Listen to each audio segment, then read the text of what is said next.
ونعوذ بالله من شرور أنفسنا ومن سيئات أعمالنا من يهده الله فلا مضل له ومن يضلل فلا هادي له أشهد أن لا إله إلا الله وحده لا شريك له وأشهد أن محمدا عبده ورسوله أما بعد يا حي يا قيوم برحمتك أستغيث أصلح لي شأني كله ولا تكلني إلى نفسي طرفة عين لا حول ولا قوة إلا بالله العلي العظيم. Alhamdulillahirabbil alamin, segala puji bagi Allah yang kembali mengumpulkan kita pada kesempatan ini, pada sore hari ini, ya, dalam keadaan yang masih alhamdulillah sehat dan tidak kurang suatu apapun. Walaupun mungkin jam 2 tadi ya sempat terjadi gempa, tapi alhamdulillah untuk di Malang kita semuanya dalam keadaan aman. Salawat dan salam kita haturkan kepada Nabi kita Muhammad sallallahu alaihi wasallam dan juga keluarganya dan para sahabatnya serta yang mengikuti mereka dengan baik hingga hari kiamat. Aba wa ummahat, ikhwah sekalian, kita masih membahas tentang persiapan-persiapan apa yang perlu kita lakukan di bulan Ramadan. Sedikit faedah ya tentang gempa. Dahulu pernah terjadi gempa di zaman Khalifah Umar bin Khattab. Ketika terjadi gempa, ya, Khalifah Umar bin Khattab langsung keluar, ya, kemudian berkhutbah. Intinya adalah mengingatkan semua umat ya untuk bertobat kepada Allah Subhanahu wa taala. Kenapa? Karena semua musibah yang terjadi ya di dunia ini itu Allah yang mengaturnya dan disebabkan oleh dosa-dosa kita. Ya, dosa-dosa kita. Karena itu hal pertama yang kita ingat ketika terjadi gempa ya selain menyelamatkan mungkin hal-hal yang penting ya, nyawa kita, kemudian barang-barang kita, ya tentunya kita harus banyak-banyak beristighfar. Ya, semoga tidak terjadi gempa-gempa berikutnya yang akhirnya membuat kita ya tertimpa musibah yang sebenarnya. Dan hal yang patut kita perlu fahami bahwa ketika kita tidak melakukan ya kewajiban yang sebenarnya, ya, amar ma'ruf nahi mungkar, nasihat kepada saudara kita yang mungkin dalam kekeliruan, maka kita juga akan terkena azab ketika Allah menakdirkan ya azab itu menimpa suatu kaum disebabkan oleh dosa-dosa mereka. Karena itu kita ketika melihat saudara kita ya dalam kesalahan, maka jangan dibiarkan. Ya, jangan dibiarkan, tariklah dia, ya, nasihati dia dengan cara yang terbaik, ya, sehingga mudah-mudahan dengan nasihat kita, ya, kalaupun dia dalam kesalahan yang besar, ya, membuat Allah tidak murka. Karena sebagaimana perahu kita berlayar, ya, sebagaimana disebutkan di dalam hadis, sebagaimana kita berlayar dalam lautan, ada yang di bagian bawah dan ada yang di bagian atas. Yang di bagian atas yang di bagian bawah itu selalu mengambil air ke atas terlebih dahulu.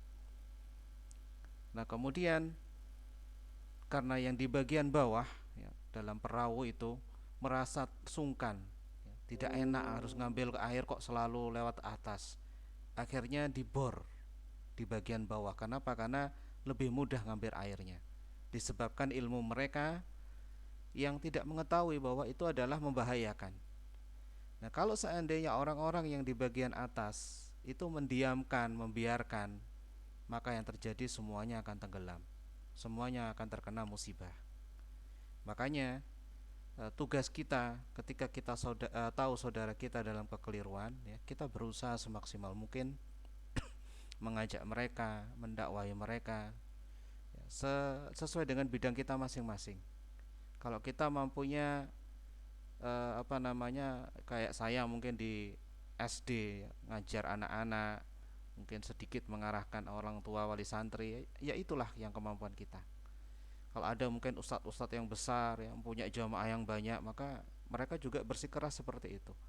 Nah, Anda ya sebagaimana mungkin di sana ada yang ahli reparasi sepeda motor, ada yang mungkin dagang dan sebagainya, maka bisa ikut ambil dengan dakwah ini gitu. Jadi jangan dibiarkan saudara-saudara kita uh, begitu saja sambil kita jualan, mungkin donat, mungkin masakan, selipkanlah sedikit-sedikit dakwah. Misal bisa sambil jualan di situ diselipkan kajian, ya. Ada kajian mungkin Ramadan ini kan banyak kan, ada kajian di masjid ini. Jadi misalkan jualan donat dalam satu kotak, masukkan, selipkan. Sebenarnya banyak sekali medan-medan dakwah yang bisa kita lakukan sesuai dengan bidang kita masing-masing. Karena itulah yang bisa menyelamatkan kita dari murka Allah Subhanahu wa taala. Jadi jangan berpikir gempa itu hanyalah sekedar fenomena alam, tidak. Karena semuanya, ya, alam ini tunduk dengan perintah Allah Subhanahu wa taala. Karena itu kita harus kembali kepada Allah Subhanahu wa taala. Itu yang pertama. Jadi itu adalah renungan bagi kita, ya. Semoga Allah Subhanahu wa taala menyelamatkan kita di Kota Malang agar tidak terjadi apa-apa terkait gempa ini. Dan kita bersiap, ya, sebagaimana telah lalu saya sebutkan bahwa kejujuran niat kita, kejujuran hati kita menyambut bulan Ramadan adalah dibuktikan dengan persiapan-persiapan yang kita lakukan. Semakin kita mempersiapkan diri, maka kita membuktikan kepada Allah bahwa kita memang memuliakan Ramadan ini dengan baik. Nah, pada kesempatan ini insyaallah kita akan membahas beberapa saja, karena Syekh sangat membahas panjang lebar, ya, persiapan apa yang dilakukan, dan memang harusnya ini dilakukan jauh hari, ya, mungkin di bulan Rajab, karena ini sifatnya adalah latihan, sehingga di bulan Ramadan itu sudah dalam keadaan siap, gitu. Baik, silakan dilihat di layar masing-masing. Kalau akan saya tampilkan slide-nya.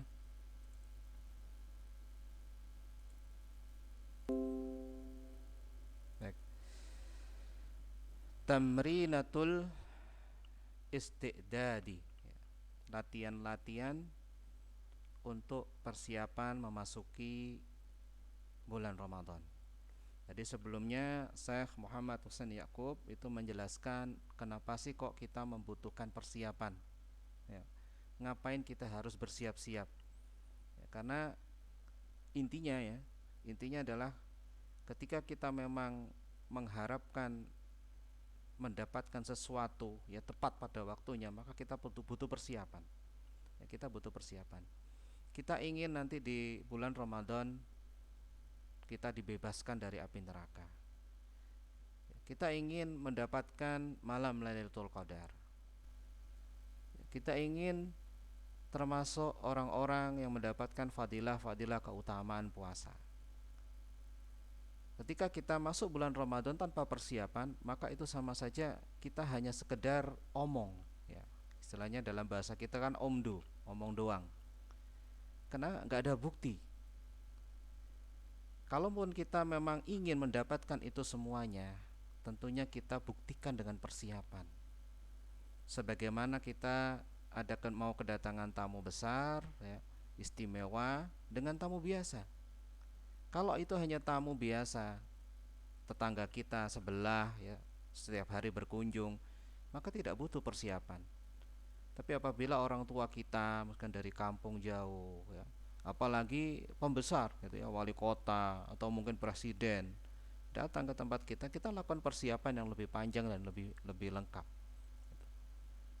Itu untuk urusan dunia gitu kan. Apalagi ini urusan akhirat. Lawang Ramadan itu Allah sudah pilih sebagai penghubung antara langit dan bumi. Sebagaimana disebutkan dalam pertemuan dulu-dulu adalah semua kitab-kitab samawi itu diturunkan di bulan Ramadan. Zabur, Suhuf Ibrahim, Taurat, Injil, Al-Quran, semuanya diturunkan di bulan Ramadan. Ini menunjukkan Allah saja itu memuliakan bulan Ramadan. Nah, perlu kita lihat kita, sudahkah kita memuliakan bulan ini dengan sesungguhnya? Kenapa? Karena uh, iman kita itu adalah sangat menentukan bagaimana kita memuliakan bulan Ramadan ini. Nah, di sini setelah dibahas mengapa kok kita harus mempersiapkan ya. Inilah inti dari pembahasan bab ini, yaitu apa? Latihan-latihan untuk mempersiapkan bulan Ramadan. Yang pertama, saya menjelaskan di sini at-tamrinul awal, ya, latihan pertama. At-tadribu ala tajwirid taubah. At-tadrib ya, pembiasaan atau membiasakan diri kita ala tajwid, untuk memperbaiki, untuk memperbarui apa? Taubat. Jadi hal yang pertama yang harus kita latih dalam diri kita yaitu selalu dan selalu taubat kepada Allah Subhanahu wa taala. Ya, nanti akan dijelaskan oleh Syekh. Oke, taubat yang paling penting adalah taubat dari dosa besar. Itu tidak ada khilaf ya antara kita. Tidak ada perselisihan, perbedaan pendapat. Tobat yang paling utama adalah tobat dari dosa besar, dan yang paling besar adalah syirik. Dan dosa-dosa yang lain tentunya. Ya, dosa-dosa yang lain. Tapi yang dimaksud oleh Syekh di sini itu levelnya lebih tinggi. Ya, itu harus dilakukan. Tobat dari dosa besar, dosa-dosa yang lain itu harus dilakukan. Tapi ini levelnya lebih tinggi lagi. Ada nilai plus yang dimaksud tobat di sini oleh Syekh Muhammad Hussein Yaqub. Pertanyaan pertama yang perlu kita ajukan ya, yaitu mengapa kita harus selalu memperbarui tobat? Kan saya nggak dosa banyak nih, atau mungkin dosa kita ya sekecil-kecil kan, biasa aja deh, nggak usah memperbarui tobat. Alah, ya. Tobat ini abah umat sekalian, ikhwan wa akhwat sekalian, adalah tugas kita seumur hidup. Ya. Saya menyebutkan di sini wadzalika li'anat taubata wazifatul umri. Kenapa? Ya karena taubat itu adalah tugas seumur hidup seorang hamba. Ya, kita mengaku hamba Allah Subhanahu wa taala harus selalu senantiasa bertaubat. Karena selalu ada dalam bahasa kita itu miss yang meleset. Allah memerintahkan seperti ini, kita selalu meleset.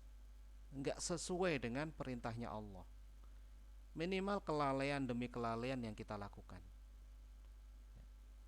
Allah Subhanahu wa taala berfirman dalam surat An-Nur ya, A'udzu billahi minasyaitonir rajim wa tubu ilallahi jami'an ayyuhal mu'minuna la'allakum tuflihun. Wa tubu ya, dan tobatlah kalian. Ini adalah perintah ya, kata Imam Al-Qurtubi ya, ini adalah perintah dan tidak ada khilaf di antara umat kita bahwa taubat itu wajib bagi kita semuanya. Setiap orang dari kita itu wajib selalu bertaubat. Tubu ilallahi jami'an, bertobatlah kalian kepada Allah ya, semua. Ayyuhal mu'minun, wahai kalian orang-orang yang beriman. Agar apa? La'allakum tuflihun, agar kalian beruntung. ketika kita bertaubat, beristighfar, ya, maka Allah jadikan kita beruntung baik itu di dunia dan di akhirat. Dan pokok pikiran kita ya adalah syahid kita adalah tubuh, perintah. Ini adalah perintah Allah Subhanahu wa taala bagi kita semua untuk selalu bertobat. Oke, terus bagaimana Rasulullah? Bagaimana Muhammad sallallahu alaihi wasallam? Ternyata nabi kita Muhammad sallallahu alaihi wasallam yang beliau ya dijamin tidak melakukan kesalahan. Beliau melakukan kesalahan tapi langsung ditegur dan dirubah sehingga beliau disebut maksum. Ya.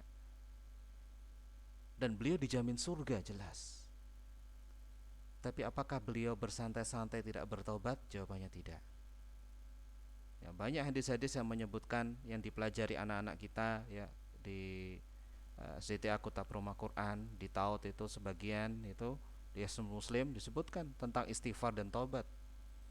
Bahwa Rasulullah SAW dalam satu riwayat itu beristighfar dan bertobat minimal 70 kali. Lihatlah diri kita. Ya, lihatlah diri kita bagaimana kita bertobat kepada Allah. Kita hanya mengucapkan astagfirullah, astagfirullah, astagfirullah tanpa ada rasa taubat. Seringkali kita mengucapkan dalam lisan kita, mudahnya mengucapkan karena hafal astagfirullah, tapi bagaimana hati kita? Ya, yang dimaksud taubat di sini bukan sekedar lisan. Dan Rasulullah memahami benar ketika mengucapkan astagfirullah, ya, aku meminta ampunan kepadamu ya Allah, itu benar-benar bertobat. Berapa kali? 70 kali. Kita mungkin taruhlah setelah sholat saja. Ini dalam satu hari lebih dari ya, bisa jadi sholat pasti itu.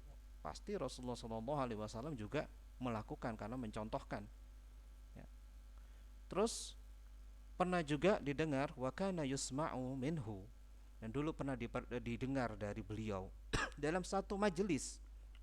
Dalam satu majelis itu pertemuan. Ya, pertemuan.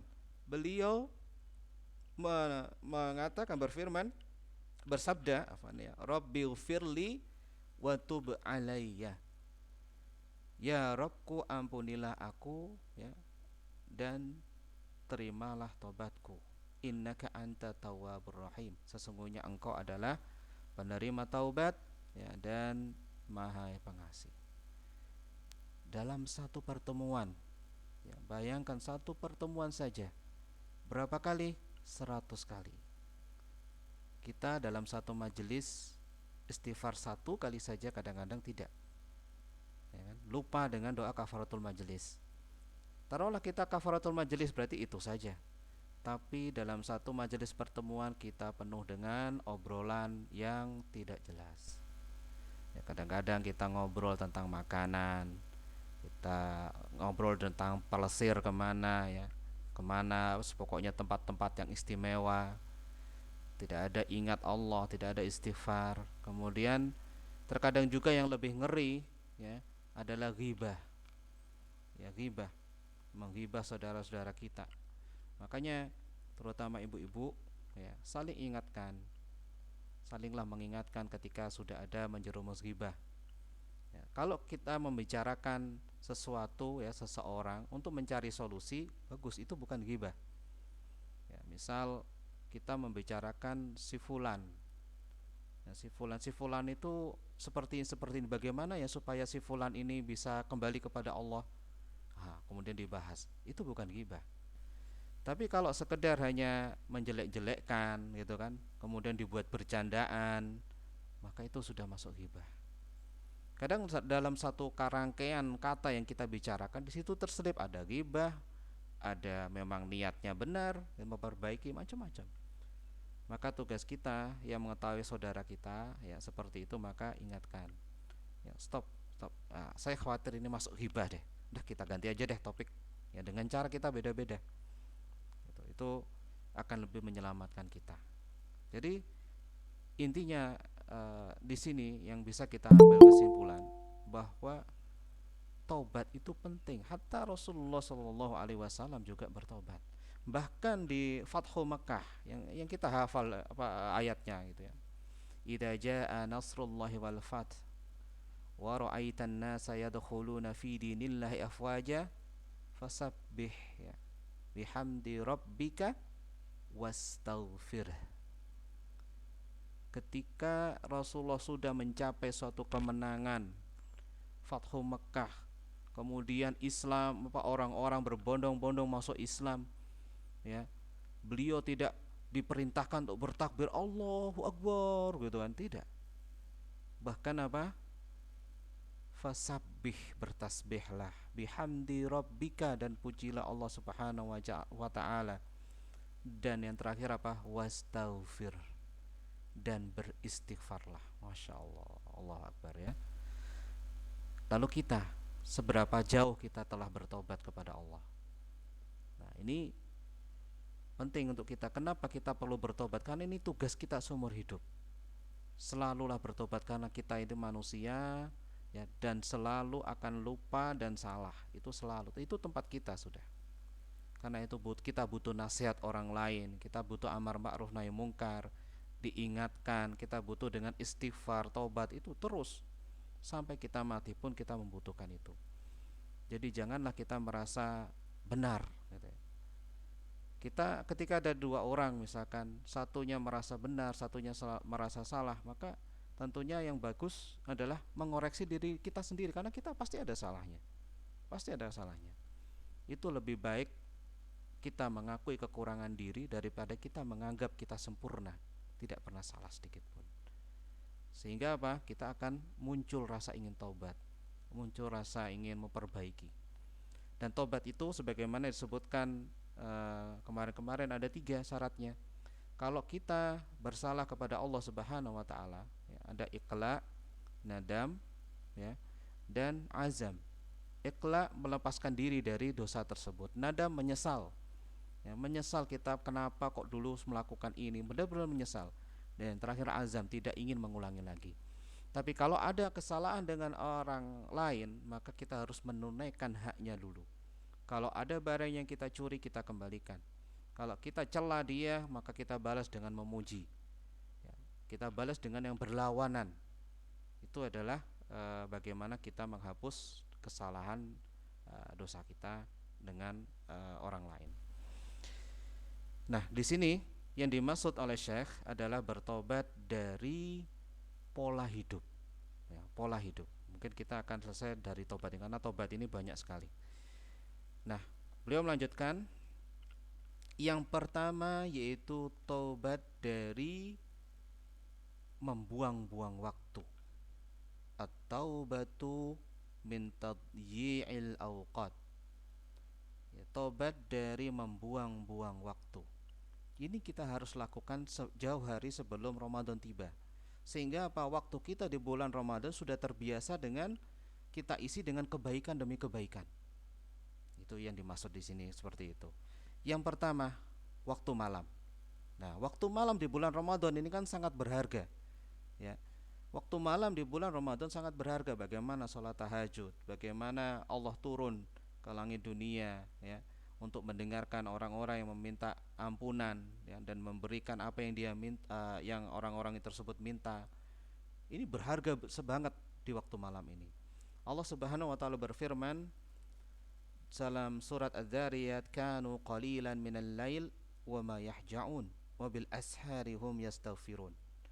Nah, ini beliau Allah Subhanahu wa taala itu menceritakan tentang bagaimana orang yang soleh, orang yang baik. Kanu qalilan minal laili ma yahja'un. Dulu ya, mereka itu adalah qalilan minal lail ma yahja'un. Mereka sedikit sekali tidur di malam hari. Ini adalah ciri khas orang-orang yang soleh. Malamnya tidak digunakan untuk hanya tidur ya. Malamnya dibagi, bahkan yahja'un ini disebutkan oleh para ulama ya, sebagaimana dalam tafsir Al-Wasit, yang dimaksud yahja'un itu tidur sejenak. Nah ini tentunya kita nggak kuat kan gitu. Kalau kita tidur di malam hari mesti 8 jam ya, 10 jam atau 6 jam. Tapi yang dimaksud yahja'un ini adalah tidur sejenak. Dan waktu malamnya digunakan untuk ibadah. Wabil ashari hum yastaghfirun, dan di waktu sahur, di waktu akhir-akhir malam mereka meminta ampun kepada Allah Subhanahu wa taala. Ini adalah tugas dari kita seorang mukmin ya di malam hari. Ya, di malam hari. Makanya sekarang kita lihat harusnya seperti ini, gitu kan? Harusnya seperti ini. Kita kalau mengaku mukmin, maka kita melakukan aktivitas di malam hari seperti ini. Nah, kenapa kita harus bertobat? Kita lihatlah waktu malam kita. Ya. Waktu malam kita mungkin dari kita dihabiskan dengan apa? Dengan nonton sinetron. Mungkin waktu malam kita digunakan hanya untuk ngobrol-ngobrol yang tidak jelas, tidak ada manfaatnya, tidak menaikkan iman, ya, tidak ada manfaat dari sisi dunia akhirat. Mungkin juga kita malah nonton bola. Nah, nanti dibahas juga oleh Syekh. Salah satu yang kita harus bertobat adalah sebenarnya salah satunya ngomong tentang bola. Ya, ngomong tentang Inter Milan menang lawan AC Milan. Wow, bagaimana kemarin. Jadi bercerita tentang bola. Nah, ini sesuatu yang harus ditobati, level yang lebih tinggi. Gitu. Dan ini adalah termasuk buang waktu. Nah, disebutkan oleh di sini fahadihi wazifatul lail fil Islam. Ini adalah tugas malam hari dalam Islam, yaitu apa? As-sukun, tenang, ar-rahah, istirahat, wal khalwatu ma'allahi wa ta'abbud, dan khalwah dengan Allah, bersendirian dengan Allah ya, tidak ada orang lain melihat, curahkan apa ungkapkan semua isi hati kepada Allah. Nah, ini adalah tugas kita di malam hari dan ibadah kepada Allah. Nah, jangan sampai kita menyia-nyiakan waktu malam dengan hal yang tadi. Dan kita banyak sekarang kadang-kadang orang kalau kita lihat di jalan gitu kan, nongkrong di kafe. Ya, nongkrong di kafe. Malam waktunya habis hanya untuk nongkrong. Kan gitu. Ngobrol, kemudian ngerokok dan seterusnya. Nah, ini adalah sesuatu yang tidak manfaat. Nah, kita harus berubah, gitu kan, tobat dari hal ini supaya apa? Nanti di malam hari bulan Ramadan kita lagi gres-gresnya bahasa kita ya, maksimalnya untuk meraih kemanfaat. Jadi sebelum memasuki, ayolah kita berubah ya, tobat. Jangan sampai ada waktu-waktu malam kita yang terbuang percuma. Tidur di awal malam. Kita latih mulai sekarang. Ini kan tinggal beberapa hari. Kita latih. Kemudian malam ayo bangun, sholat ya. Kalau nggak sholat, belajar ilmu agama, baca Al-Quran, tilawah. Hidupkan waktu malam mulai saat ini, sehingga nanti di bulan Ramadan kita benar-benar bisa meraih manfaatnya. Kemudian yang kedua, bisyuru dizihni fil faragh, pikiran yang kosong ya, ketika waktu luang. Jadi kita harus bertobat dari ini termasuk menyia-nyiakan waktu. Ketika kita duduk diam ya, duduk diam kemudian tidak ngapa-ngapain gitu kan, pikiran kosong, pikirannya kosong. Nah, ini adalah membuang-buang waktu. Dan kita semuanya pernah gitu kan. Mungkin kita lagi lihat pemandangan, udah diam aja lihat pemandangan saja. Ini menurut saya adalah juga membuang-buang waktu. Terus bagaimana seharusnya? Ya, sibukkan lisanmu dan hatimu dengan zikir kepada Allah. Sibukkan akalmu dengan mengingat tafkir ya fi hadzal dzikr, dengan zikir ini. Ketika kita lihat pemandangan, wah, kita ucapkan Masya Allah, Allahu Akbar, La ilaha illallah. Ini mataharinya luar biasa ciptaannya Allah. Kita renungkan tentang bagaimana Allah menciptakan, Masya Allah Ya, tidak hanya sekedar melihat pemandangan. Kemudian ketika duduk, ya tidak ada kegiatan apapun, zikir. Astagfirullah, astagfirullah, astagfirullah, subhanallah. Ya, apa yang kita bisa? Ya, kita gunakan waktu demi waktu, detik demi detik adalah untuk ingat Allah Subhanahu wa taala. Kita mulai dari saat ini juga. Jadi supaya waktu kita tidak terbuang percuma. Sibukkan lisan kita dan hati kita dengan zikir.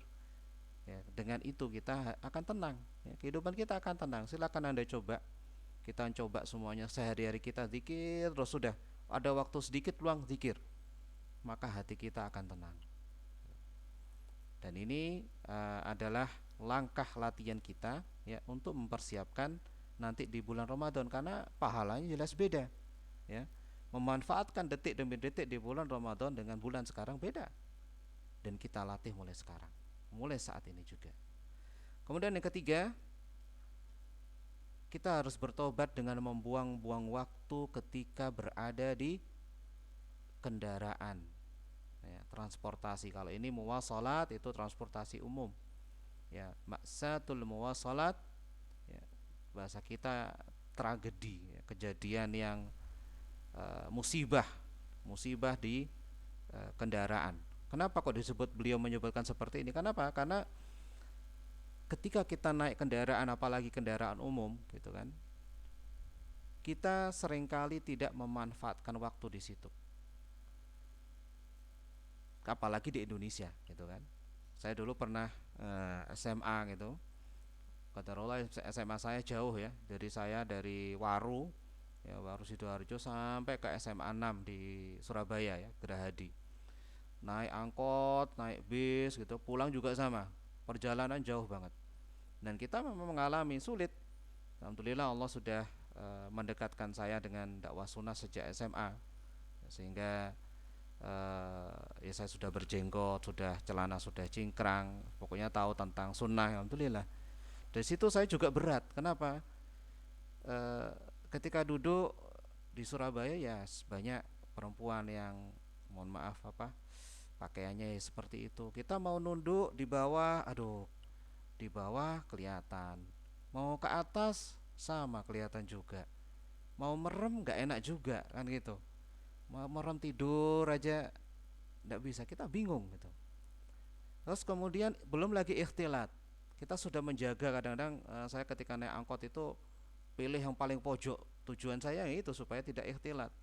Ternyata ya ada juga yang tiba-tiba geser, kemudian ya, rapat-rapatan, aduh sudah. Ya banyak-banyak istighfar, karena kita memang tidak bisa menghindari hal itu. Jadi makanya disebut ini adalah tragedi di kendaraan umum. Dan beliau ini orang Mesir ya, di Mesir juga mirip mirip seperti Indonesia juga. Nah, kemudian bagaimana seharusnya ya? Seharusnya ya ketika kita berada di tempat kendaraan umum ya, kita sibukkan. Ini adalah saat-saat yang bermanfaat sekali untuk zikir kepada Allah ya, dan sibuk dengan zikir kepada Allah. Waktu di perjalanan mungkin 3 jam ya, 2 jam. Kalau saya dulu mungkin sekitar 2 jam atau 1 jam gitu kan kalau naik kendaraan sepeda motor. Maka yang baik adalah digunakan untuk zikir. Ini kesempatan yang baik. Karena itu di adab kita ya, di SDT Kota Perumahan Quran, adab dalam perjalanan ya, antara adab di majelis ilmu dalam perjalanan. Di situ kita sebutkan banyak zikir dan murojaah ya, kenapa? Karena kita memahami para ulama juga menyampaikan hal ini. Ini waktu yang eman gitu loh. Dalam perjalanan gunakan untuk anak-anak, sudah zikir aja. Anak-anak zikir. Kalau nggak gitu murojaah. Ya, walaupun kita mungkin lupa-lupa gak apa, yang penting mereka bunyi dulu deh. Itu waktu yang sangat berharga gitu di kendaraan tadi. Nah, itu yang harus kita tobati, yaitu kita gunakan waktu ketika dalam kendaraan ya dengan apa? Dengan banyak-banyak zikir. Ya, anna hadhil fatrah fursah sanihah li dzikrillahi wa al-insyighali bihi. Ini adalah kesempatan yang bagus ya untuk zikir kepada Allah dan sibuk dengan zikir tersebut. Kemudian yang keempat, kita harus bertobat juga dari banyak tidur. Ya, banyak tidur. Kita lihat, kalau kita kalkulasi waktu tidur kita, maka itu akan banyak sekali memakan umur kita. Ya, umur kita banyak sekali habis digunakan untuk tidur. Mungkin ada di antara kita lah, tidurku kan ini kan sesuai sunnah gitu kan, sesuai ajaran Islam, kan ibadah. Baik, mana yang baik? Antara Anda beribadah dengan tidur Anda, atau Anda bangun dengan sholat? Tentu jawabannya dengan sholat. Lalu di mana semangat Anda? Kan gitu. Di sini ada amalan yang baik, ada amalan yang biasa. Semuanya dapat pahala. Kalau kita mengaku punya semangat yang lebih, tentunya kita ngambil yang amalan yang lebih baik. Sama kayak tidur, gitu kan. Para ulama, Syekh bin Baz itu dalam sehari hanya tidur 4 jam. Sebutkan oleh murid-murid beliau dalam kisah yang banyak banget, ya. 4 jam Syekh bin Baz. 4 jam, Masya Allah, ulama. Nah, kita orang yang mungkin masuk surga aja kita tidak tahu kan. Mudah-mudahan Allah memasukkan kita pada surga. Tapi kalau kita bandingkan dengan ulama kok jauh banget. Tapi kita dengan nyantainya tidur 6 jam, 8 jam, kemudian insya Allah aku masuk surga. Ya, tanpa bertobat, tanpa banyak ibadah. Ulama yang mereka lebih banyak ibadahnya, tidurnya jam 4 jam. Ya, bahkan semua waktunya itu tidak pernah terbuang dengan percuma. Sangat pelit dengan waktu. Artinya apa? Pelit di sini adalah untuk ibadah. Lalu di mana kita? Nah, karena itu ya kita harus membatasi waktu tidur kita. Hadid anta ma yakfika. Batasi waktu tidur kita, ya, yang cukup saja untuk kita melepas lelah. Ya, kadang kita cukup dengan 4 jam, maka 4 jam. Kita cukup dengan 5 jam, 5 jam, ya. Jadi yang sesuai kebutuhan kita. Mungkin kita bekerja sehari yang sangat berat sehingga membutuhkan waktu yang agak lama, silahkan. Pokoknya cukup, jangan berlebih gitu. Nah, ini penting untuk membatasi waktu tidur. Karena kalau kita terus-terusan tidak melatih diri kita, ya, untuk membatasi waktu tidur, maka yang terjadi adalah waktu Ramadan akan terbuang percuma dengan apa? Dengan tidur. Nah, kemudian yang kedua yaitu tobat dari dosa lisan, ya. Dalam hadis Arba'in Nawawi dari Mu'ad bin Jabal radhiyallahu taala an, ya. Hadisnya panjang, intinya, ya, di situ Rasulullah SAW menyampaikan tentang banyak sekali kebaikan, ya, kunci surga. Kemudian beliau menyebutkan kepada Mu'ad yang bisa menyelamatkan dari neraka. Dalam satu riwayat disebutkan beliau menunjuk pada lidah beliau. Dalam riwayat yang lain beliau memegang lidah beliau sambil bersabda, amsik alaika hada, jagalah olehmu ini lidah. Kemudian dijawab oleh Mu'ad bin Jabal, ya Rasulullah, apakah kita akan diazab gara-gara lidah kita? Kemudian disabdakan oleh Rasulullah, ya, wahal yakubbun nas ala wujuhihim finnar illa hasadu alsinatahum. Manusia, ya, manusia itu banyak yang ditelungkupkan wajahnya di neraka disebabkan oleh lidah mereka. Coba kita telaah dosa lidah kita apa? Kedustaan, ghibah, namimah, adu domba, kebohongan, ria, ujub, yang ngeremehin orang lain, ya, zina, ada zina lisan, dan seterusnya. Makanya lidah ini adalah salah satu yang harus kita jaga dan kita tobati agar tidak melakukan kesalahan-kesalahan lagi. Nah, di sini beliau menjelaskan tentang beberapa dosa lidah yang mungkin kita tidak tidak tergambar gitu, tidak terbayangkan. Yang pertama adalah telepon, ya. Kita harus melihat apa yang kita lakukan dengan telepon kita atau kita HP kita gitu ya. Apa yang kita tuliskan, apa yang kita bicarakan di situ, apakah adu domba, apakah ghibah atau apa, ataukah nge-share yang nggak jelas, ya. Ataukah ngerasani pemerintah, sesuatu yang kelihatannya remeh gitu kan.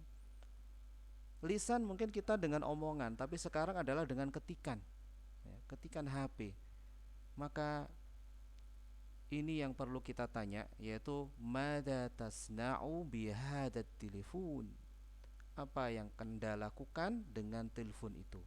Telepon adalah sesuatu yang manfaat, HP adalah manfaat, iya, tapi itu seperti pedang bermata dua. Kalau kita tidak kita gunakan dengan baik, maka dia akan membunuh kita. Makanya sampai dijelaskan di sini oleh Syekh ya, dan buanglah darimu telepon itu sebelum masuk bulan Ramadan. Allah Akbar ya. Buanglah telepon, sudah tinggalkan telepon itu. Kemudian apa? Sibukkan hatimu dengan kebaikan-kebaikan dan kosongkan semangatmu kecuali hanya untuk taat kepada Allah. Dan katakan ya, aku sedang sibuk. Nah, ini ungkapan ya, ungkapan Syekh. Kita harus mulai mengukur waktu kita dengan HP kita. Kalau HP ini kita gunakan untuk manfaat, khair insyaallah. Tapi kalau tidak, sudah tinggalkan. Kita latih mulai sekarang. Kadang kita kan status ya, kita melihat status yang nggak jelas, kita buka satu-satu, waktu kita habis di situ. Waktu kita habis di situ. Daripada seperti itu, ya mungkin kita dengarkan, kita cari di HP kita, mungkin kajian, gitu kan. Kemudian ceramah atau sesuatu yang manfaat, maka itulah akan lebih baik. Kemudian yang berikutnya adalah taubat dari kisah, hikayat, ya, dongeng, sepak bola dan bicara tentang seni. Nah, ini pembahasannya khusus karena menurut beliau memang kebanyakan, tidak semua ya, seni itu kebanyakan adalah hal-hal yang kurang bermanfaat. Kebanyakan, tidak semua tapi kebanyakan seperti itu, sehingga beliau membatasi ya.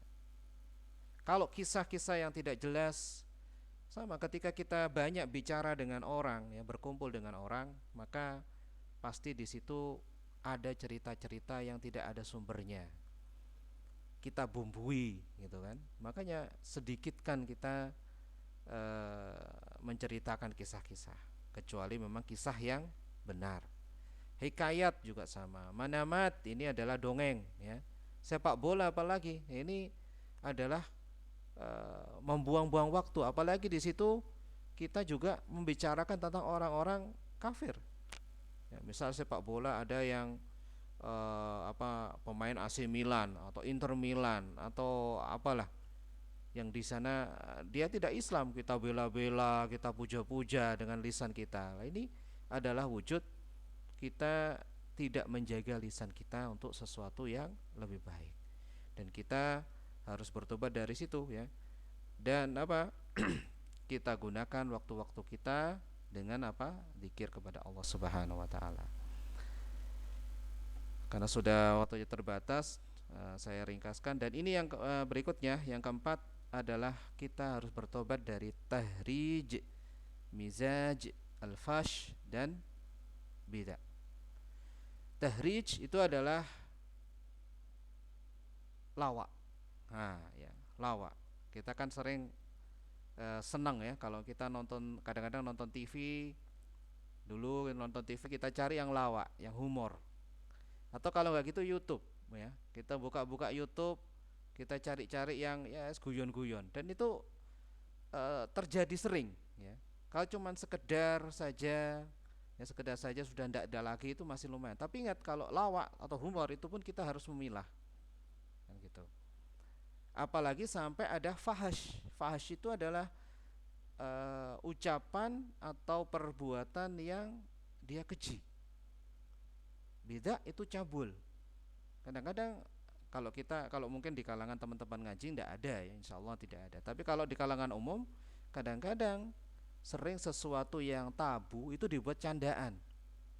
Ya mungkin mohon maaf, hubungan suami istri di rumah, atau mungkin menceritakan tentang bagian tubuh, itu dibuat candaan gitu. Dan ini harus kita tobat, karena lisan kita ini harus kita jaga, apalagi ini di sebelum Ramadan.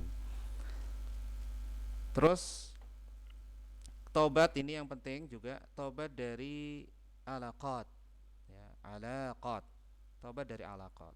Nah, alaqat ini yang dimaksud adalah kita tobat dari hubungan masyarakat yang berlebihan, ya, yang berlebihan. Karena ketika kita banyak berhubungan dengan masyarakat dan itu berlebihan, di sana pasti ada banyak sekali kelemahan-kelemahan, ya, basa-basi, kemudian kedustaan, ya, banyak sekali.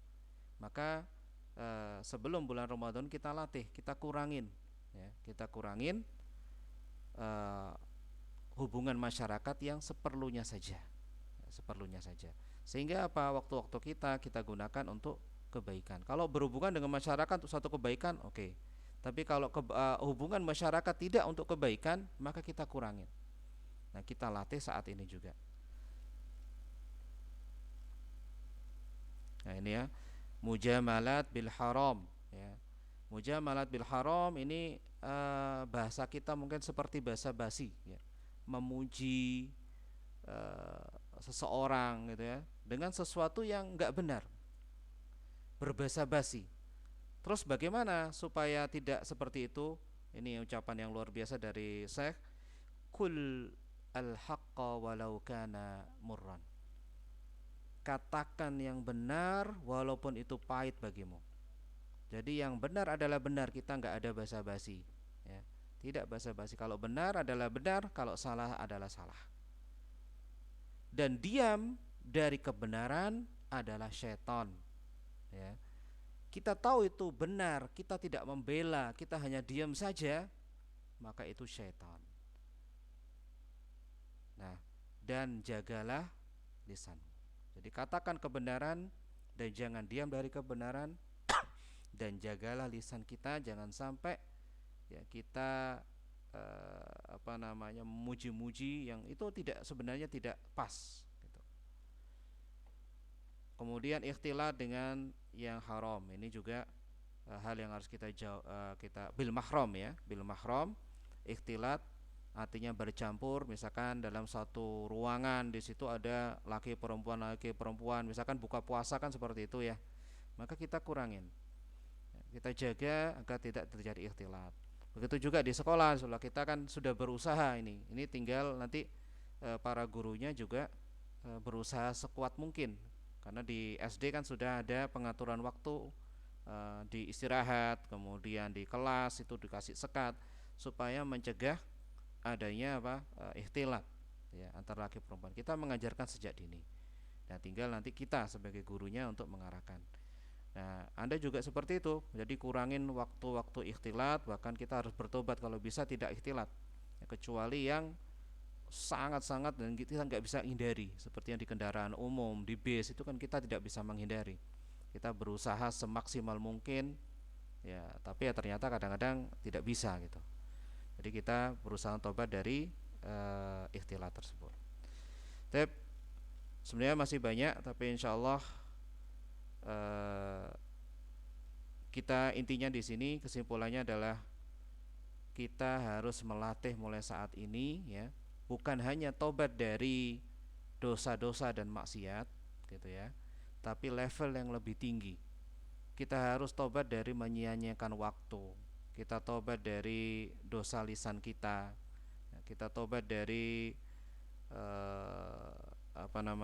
di sini ada hubungan masyarakat yang berlebihan, ya. Sebenarnya ada tobat dari hati, mana hati kita kadang-kadang itu bergantung pada selain Allah gitu ya. Kadang-kadang hati kita bergantung pada sebab. Nah, ini juga harus kita tobati sebelum masuk Ramadan. Kita lebih menggantungkan hati kita misalkan dalam mencapai sesuatu, kita ingin mencapai cita-cita, ya, kita menggantungkan pada sebab, karena begini begini harus begini harus begini harus begini jadinya seperti ini, ya. Tapi lupa dengan menggantungkan hati kita kepada Allah. Ini sudah kita harus tobati. Maka hati kita, ya, harus kita gantungkan kepada Allah, dan sebab itu hanyalah wasilah. Kita hanya melakukan sesuatu, ya, agar Allah Subhanahu wa taala memberi kita keberhasilan. Itu yang perlu kita persiapkan untuk menghadapi bulan Ramadan ini. Ya, semoga saya pribadi, ya, keluarga saya, kemudian antum semuanya juga bisa menerapkan, ya, latihan-latihan ini, ya, yang mulai harus kita lakukan mulai sekarang, termasuk ibadah, ya. Ada yang penting tadi sebenarnya ibadah. Kita perlu menguatkan ibadah kita. Waktu malam, ya, kita mulai tilawah malam, ya, kemudian mungkin sholat kalau bisa ditarget, ya, ditarget malam hari itu tahajud berapa juz misalkan. Kalau bisa satu juz, kalau mungkin setengah juz, ya, itu mulai kita latih sehingga nanti di bulan Ramadan kita sudah terbiasa dengan pola tersebut. Jadi ini adalah beberapa persiapan-persiapan yang perlu kita lakukan. Semoga bermanfaat untuk antum dan lebih-lebih dari untuk saya, ya. Kita tutup. Alhamdulillahirabbil alamin. Allahumma shalli ala Muhammad wa ala ali Muhammad kama shallaita ala Ibrahim wa ala ali Ibrahim. Subhanakallahumma wa bihamdika asyhadu an la ilaha illa anta astaghfiruka wa atubu ilaik. Assalamualaikum warahmatullahi wabarakatuh.